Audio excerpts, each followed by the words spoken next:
Good evening. Welcome to South Asia Newsline. I'm Uzma Jafri. Here are the top stories we are tracking for you on Friday, the 7th of August.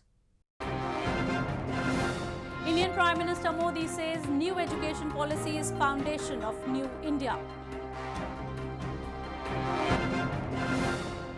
Rajapaksa brothers win by landslide in Sri Lanka's election.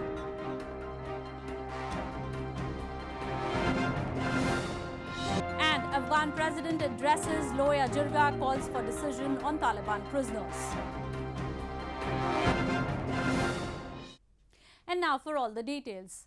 Addressing a conclave on transformational reforms in higher education under National Education Policy, Indian Prime Minister Narendra Modi on Friday said the new National Education Policy will be the foundation of the new India.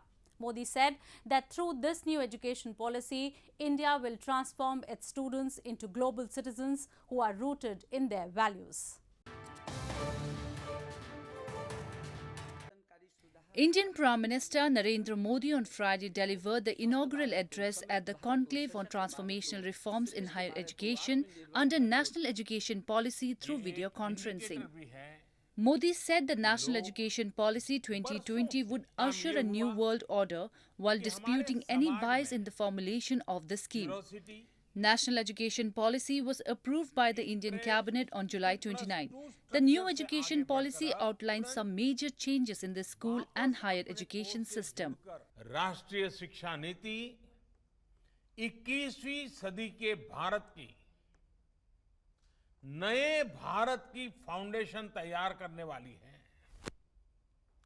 21वीं सदी के भारत को हमारे युवाओं और हमारे युवाओं को जिस तरह की एजुकेशन की जरूरत है, जैसी स्किल्स चाहिए, राष्ट्रीय शिक्षा नीति पर इन बातों पर विशेष फोकस है।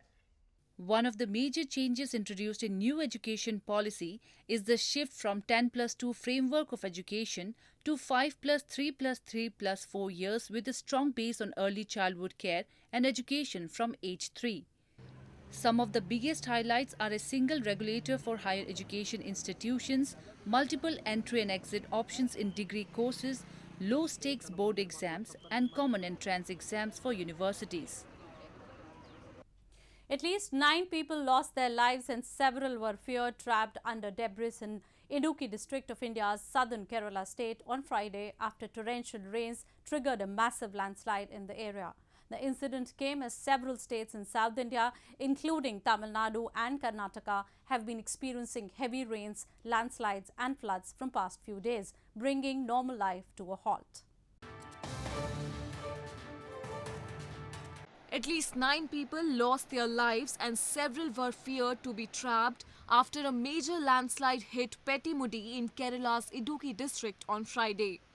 The landslide happened in the Rajamalai district of Kerala, which is around 16 miles from the town of Munnar. Kerala Chief Minister Pinarayi Vijayan, taking to Twitter, said a 50-member strong special task force team of the fire force has been dispatched for rescue efforts and have been equipped for nighttime rescue activities. This came as the Indian Meteorological Department has declared a red alert for extremely heavy rainfall in Idduki, Malappuram and Wayanad districts for the coming days, and orange alert in 5 other districts of Kerala. Several other states in South India, including Tamil Nadu and Karnataka, are also witnessing heavy rains, landslides and floods, bringing normal life to a halt. India's Foreign Minister S. Jaishankar and U.S. Secretary of State Mike Pompeo on Thursday discussed the security situation in the Indo-Pacific region. The two leaders reiterated their commitment to fighting COVID-19 and cooperation towards the advancement of peace in Afghanistan. India's Foreign Minister S. Jaishankar and U.S. Secretary of State Mike Pompeo on Thursday discussed the relationship between U.S. and India to advance peace, prosperity and security in the Indo-Pacific.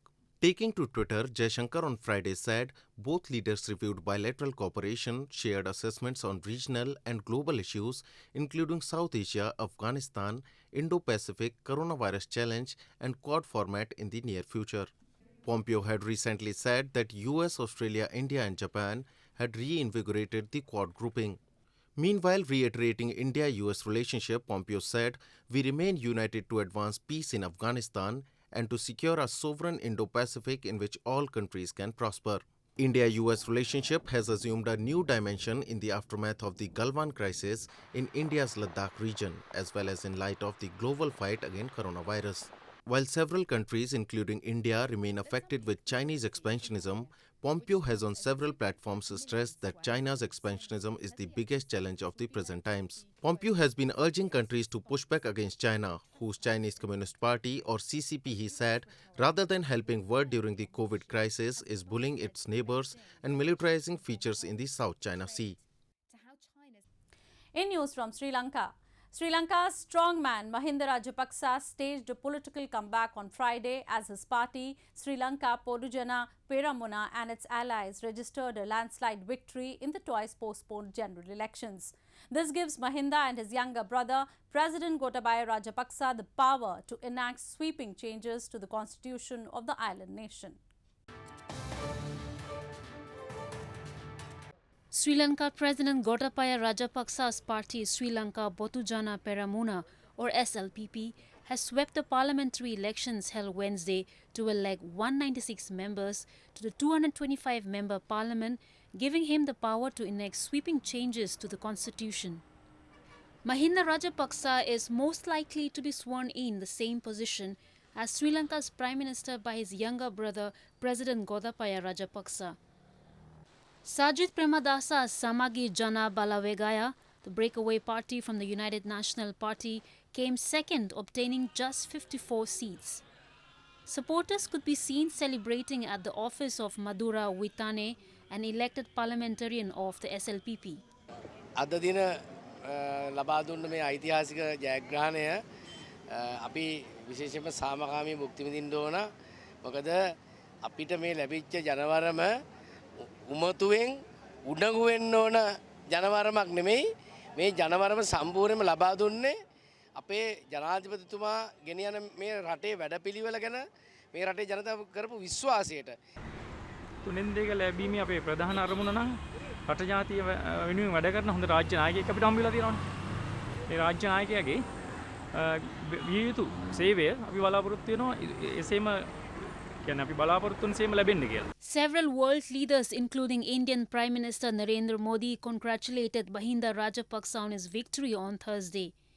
Rajapaksa brothers are best known for crushing the Tamil Tiger rebels fighting for a separate homeland during the island nation's 30-year-long civil war.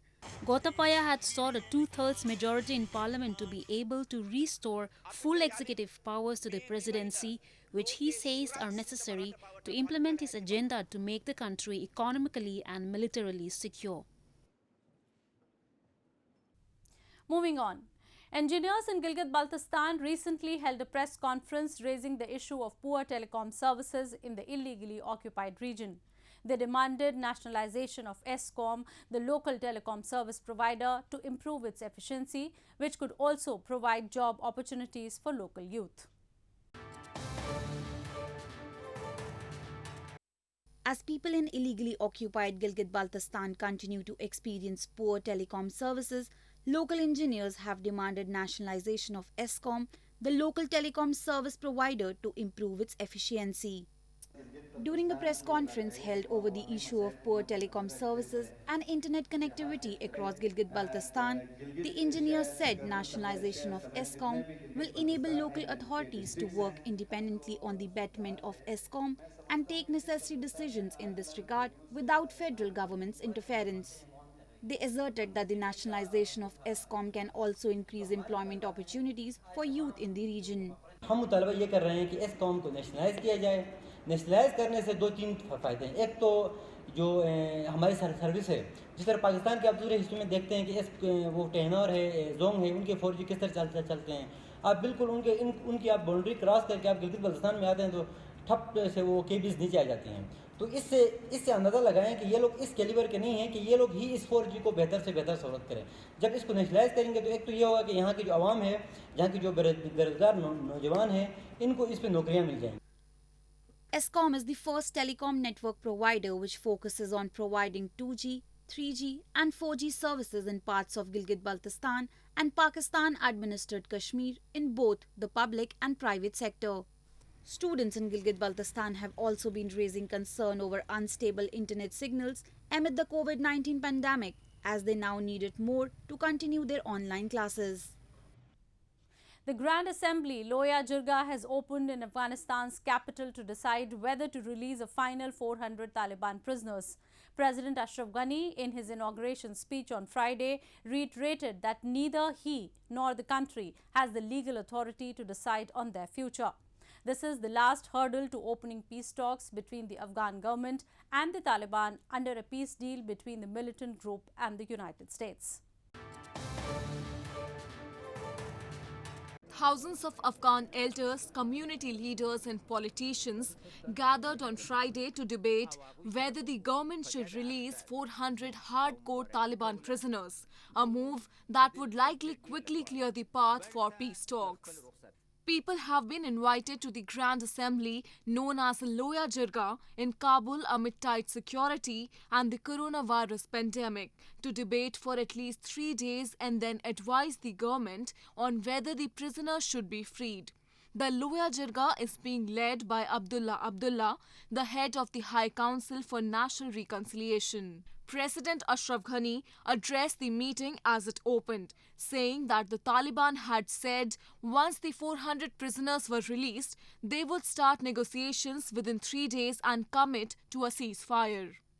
As part of a February pact between the United States and the Taliban allowing for the withdrawal of US troops, it was agreed that some 5,000 Taliban prisoners should be released from Afghan jails as a condition for talks between the militants and the US-backed government.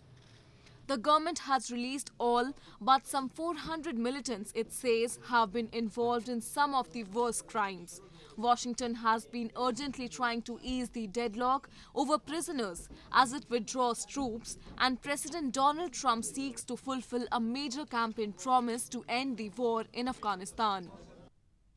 Young girls in India's northern Jammu and Kashmir are playing a vital role in preserving their traditional and world-famous Kani shawls by getting trained in the art and availing easy loans under government's Mudra scheme. Kani shawls are a piece of fabric worn by women over the shoulders. They are one of the oldest handicraft of the valley, woven from Pashmina yarns.